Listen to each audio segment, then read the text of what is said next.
हाय दोस्तों, कैसे हैं आप सभी। मैं डॉक्टर अनव्यास फिर से अपने यूट्यूब चैनल पर आप सभी का स्वागत कर रहा हूं और आशा कर रहा हूं सभी ठीक है, मस्त एंजॉय कर रहे हैं। Business environment and legal aspect के अंतिम प्रहार सीरीज में मैं चल रहा हूं। 5th मोस्ट इंपॉर्टेंट क्वेश्चन लेकर आ गया हूं। ऑलरेडी आपने 4 क्वेश्चन देख लिए होंगे और डिटेल वीडियो भी आपने देख लिए होंगे।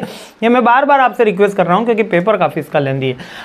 अब ये देखिए, एक बहुत ही अच्छा क्वेश्चन मेरे को यहाँ देखने को मिला, इंटरनेशनल फोर्सेज इन बिजनेस। या तो ये क्वेश्चन आ जाएगा, या मैक्रो एनवायरनमेंट बोल देगा, या ये बोलेगा factors affecting international business environment, कि कौन से ऐसे फैक्टर हैं जो इंटरनेशनल बिजनेस एनवायरनमेंट में इफेक्ट कर रहे हैं। तो इंटरनेशनल अपने देश का होगा, नहीं होगा तो बाहर का होगा, बाहर का होगा तो कौन सा एनवायरनमेंट है, मैक्रो। मैक्रो में मैंने आपको क्या याद कराया सर, आपने पेस्टल याद कराया था, है ना। कौन सा पेस्टल याद कराया था, यानी political, social, economical, technological and legal. वही बार बार लिख देना है।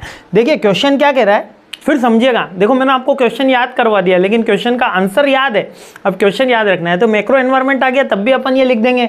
या ये आ जाएगा कि इंटरनेशनल फोर्सेस कौन कौन सी लगती है बिजनेस में, तो अपन बोलेंगे सर पॉलिटिकल फोर्सेस लगती है, इकोनॉमिकल फोर्सेस लगती है, टेक्नोलॉजिकल, सोशल, लीगल, वही फोर्सेज लग रही है। यानी कि आंसर रिपीट हुआ मैक्रो एनवायरनमेंट का और एनवायरमेंटल फैक्टर।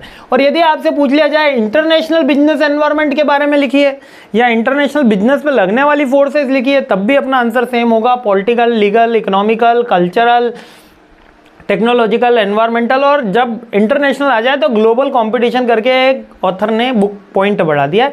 बाकी ये पॉइंट नहीं भी याद हो तो भी कोई दिक्कत नहीं, और याद हो जाए तो फिर लिख ही देना। बहुत सिंपल सा क्वेश्चन है। देखो 2 मिनट के अंदर ये वाली सारी चीज़ें अपन ने फ्लैशबैक से याद करी है। इसलिए मैं कह रहा हूँ इस पेपर को समझना थोड़ा सा जरूरी है। पेपर लेंदी जरूर है, लेकिन आंसर कहीं ना कहीं ओवरलैप बहुत शानदार तरीके से हो रहे हैं। तो मैक्रो एनवायरनमेंट आ गया तब भी इंटरनेशनल बिजनेस के फैक्टर्स आ गए, तब भी इंटरनेशनल बिजनेस एनवायरनमेंट के फैक्टर आ गए, तब भी हमको ये फैक्टर लिखना है।